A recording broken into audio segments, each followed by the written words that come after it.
When I arrived at the Lake Chautauqua Lutheran camp for the vestry retreat on late Friday afternoon, it was blustery and bitterly cold outside, like you remember yourselves. And I knew that my first order of business was to bring the hearth to life and to get a fire going. Nothing sets the tone for a leadership retreat like a roaring and crackling fire. It captures the mind, warms the heart, and invites us to rekindle the flame of our shared mantle of leadership. As I distractedly loaded up the fireplace with wood to fuel the fire, I was chatting with our retreat leader, Twyla Smith, who had asked me what I hoped that this retreat would accomplish. I told her that I dreamed that we'd find space to grow and connect over the next 24, maybe a few less hours. That we walk away from this place, blazing with the shared vision of St. Luke's and how to provide light and warmth to our community. As I continued to abundantly stack the logs on the grate, she asked me what I was doing. Building a fire, of course, I told her. Oh, she paused. I wonder, do you think the fire might burn better if you created a little more space between the logs? You know, so that wood could burn when it has the right conditions, namely that it's dry and properly ventilated. That is, that it had the conditions to be authentically itself. I realized that the teaching on leadership had begun. You see, leadership is always about setting the stage for interaction, putting the human elements together in an environment where they can find security to intermingle and cooperate. If you don't create a safe container, folks don't feel like they can be themselves. And if you don't allow space for others to be themselves, they're stifled and not inspired to seize their own agency and autonomy and to let the divine spark inside themselves grow and glow. Yes, skilled leadership tells us to tell our stories in community, to see our inherent potential, to give us space to interact with each other and to find our collective aim. In a lot of ways, Jesus is a leader par excellence, inspiring his followers to find their hidden wholeness and secret greatness inside themselves. But instead of observing what he's doing or even listening to what he's saying, we'd rather turn it all into a rallying cry of instant success. We miss the wisdom and instead we create a banner to wave for potential symbols out of his potential potent symbols. That's often what happens to this passage in Matthew's Gospel, or our first reading from the Hebrew Bible. We don't pause to reflect or create space to discern. No, we quote Jesus and we jump right to action, just like Puritan John Winthrop's sermon did on March 21st, 1630 at Holy Rod Church in Southampton, England, as he inspired the first group of the Massachusetts Bay colonists to embark on a ship to settle Boston. There, that day, that seed of American exceptionalism was born. And it was supposedly grounded in the teaching of Jesus. But it reached its maturity in 1961 when President-elect John F. Kennedy quoted the exact same phrase during an address. And since that day, every president, Republican or Democrat, has said that image or used it to speak to who we are and what we're called to become. And in each case, they miss the essential point that Jesus is making. In each case, I fear they're packing the fire too tightly and not paying attention to the important element of ventilation. In effect, they are stifling our ability to shine and putting our light under a bushel, as the saying goes. So let's take a look at what Jesus is doing with his rather evocative teaching. Let's pay attention to what he's actually saying. It's important to begin by noting that when he addresses the you in the text, he's not talking to you and to you and to you as individuals, as a group of individuals, but to a collective whole. Unfortunately, English, unlike the Greek original, lacks the vocabulary to differentiate between singular and plural second-person you. though throughout this passage, he's addressing that plural audience.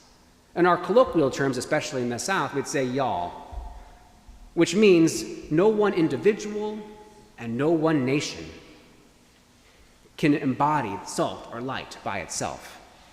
Rather, the full community, our full humanity, in fact, is needed to exemplify that which most resembles the salt and light of which Jesus speaks. Indeed, these metaphors themselves bespeak a communal reality.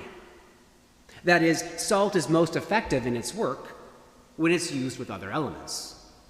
In culinary matters, salt works in tandem with other food to bring out the best flavor. When eaten on the chancel steps by itself, it's disgusting. It's still in there. And in Western New York, we know the same is true in transportation matters. Salt is only effective when ice has formed. And then it's useful to trample underfoot, despite what Jesus says. As a metaphor, light also functions somewhat communally. That is, in the absence of anything else, light serves little function. Rather, for light to be most effective, it must emerge within poorly illumined environments to brighten that which already exists, so that it may be perceived by others in that space. Now, it's tempting to hear Jesus' word as a command, that we should be salty, that we should be the light of the world, and that we should be a city on the hill. But that's not what he's saying. Good leaders like Jesus never deal in shame, and they never should on us or tell us what we ought to do. No, they invite us to let out our true being, to let out our essential, like a little bit of salt can do. Indeed, it's important to understand that this text is not prescriptive at all, but descriptive. Namely, Jesus begins this series of instructions by indicating, page out of order, by indicating that to his audience that they are the salt of the earth and light of the world.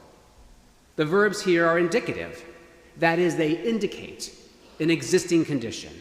They don't prescribe it. The only imperative in this text is in verse 16.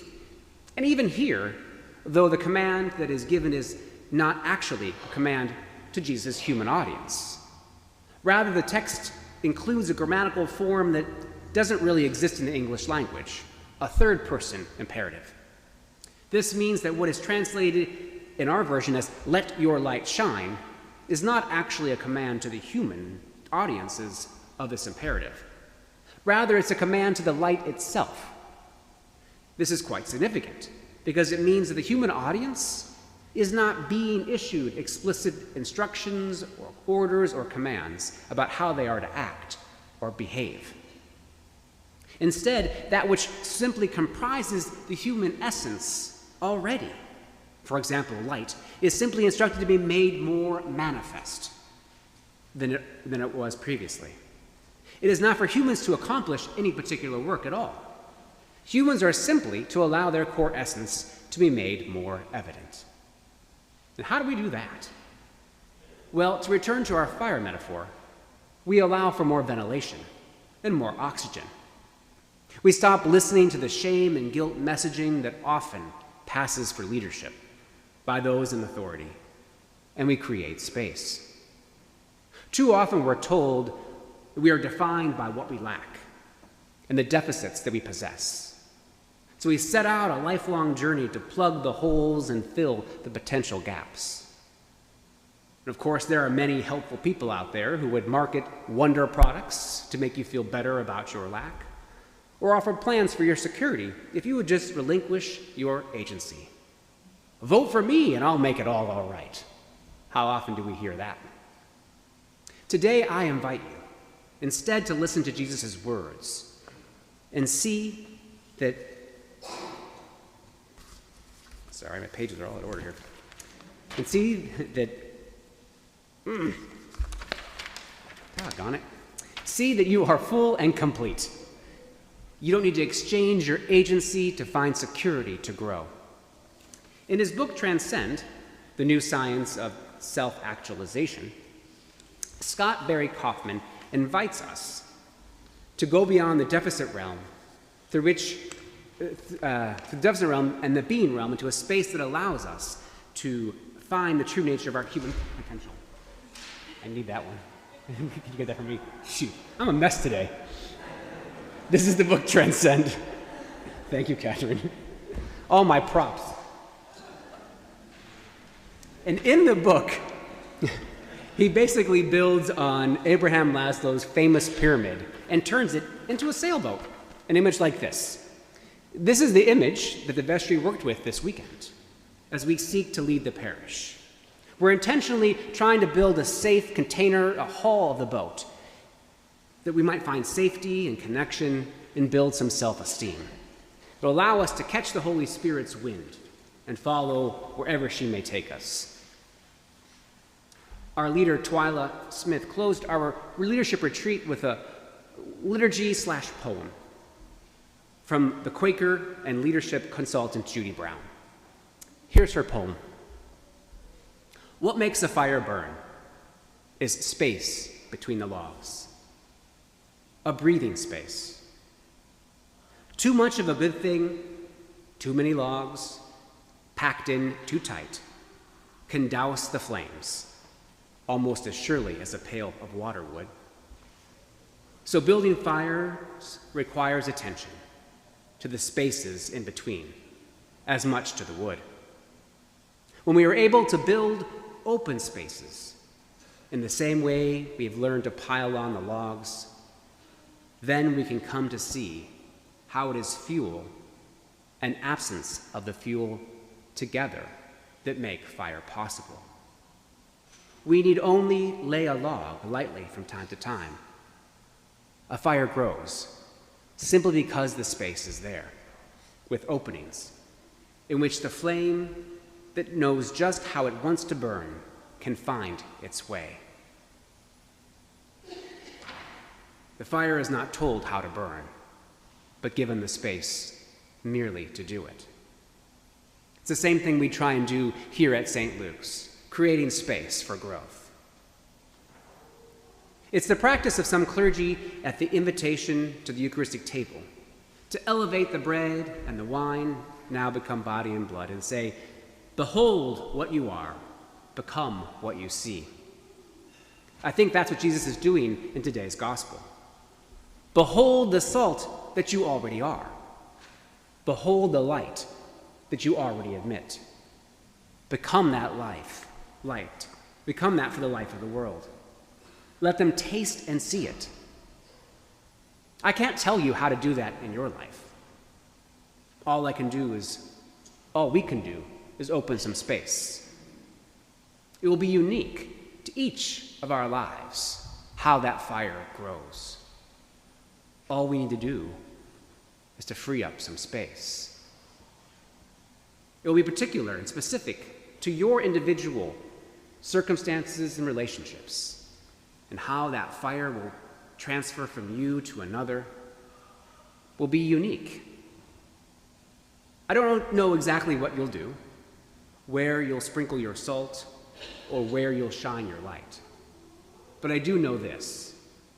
In whatever ways you do so, whenever you do that, wherever you do that, on whomever you do that, you will reveal the embodiment of God in humanity, God with us, God in us, God in you. In that moment, they and you will taste life and see the world as never seen before. May the Spirit blow and create a holy fire in you, and may it move our collective boat into a space of transcendence, where we transcend beyond ourselves in service of this community. Amen. Amen.